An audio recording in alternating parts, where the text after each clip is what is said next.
მიგვითითეთ 26-ში სად მოხვედით და რა მოიმოქმედეთ? აი აგერ მოვედი 26 სექტემბერს. შემოვედი პოპულში. შემდეგ მოვითხოვე თანხა დანის მუქარით. რამით თუ ემუქრებოდით? დანის მუქარით. შემდეგ გავბრუნდი ისე უკან, როდესაც თანხა არ მოუწიათ.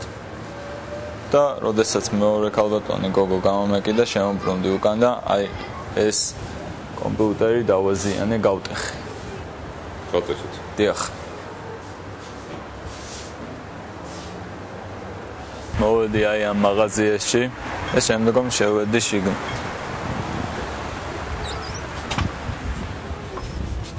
შემოვედი აი ამ მაღაზიაში.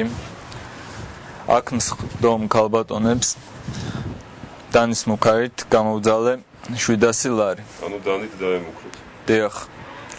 და შემდეგ გავიქეცი.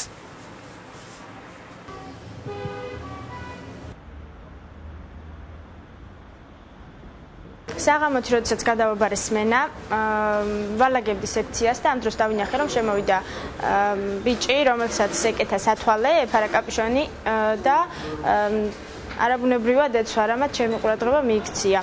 ამის შემდეგ იგი მივიდა მოლარესთან, იყიდა კევი და სალაროს გაღების შემდეგ მოლარეს დაანახა პატარა იარაღი და უთხრა, რომ ფული მომეცი, შეიარაღებული ვარ.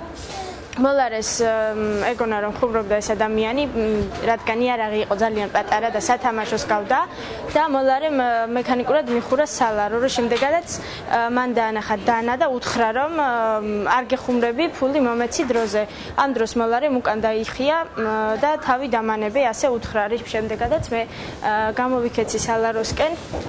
იგი გავარდა კარებში, გავეკიდე იმის გასარკვევა თუ საით მირბოდა და ამ დროს რომ დავინახა რომ გავეკიდე, შემომიბრუნდა და ნამოიღო და გამომეკიდა, რის შემდეგაც გავიქეცი და შევარდი ჩემი ცულის უფროსთან და თანამშრომელთან ერთად საპირფარეშოში, სადაც ჩავიკეტეთ.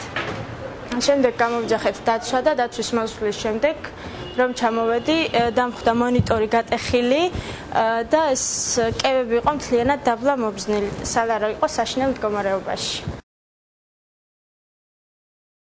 საღამოს შემოვიდა პიროვნება, რომელიც მოვიდა, დაეყრდნო სალაროს, აწია მაჯა, რომელიც დამაჩვენა დანა.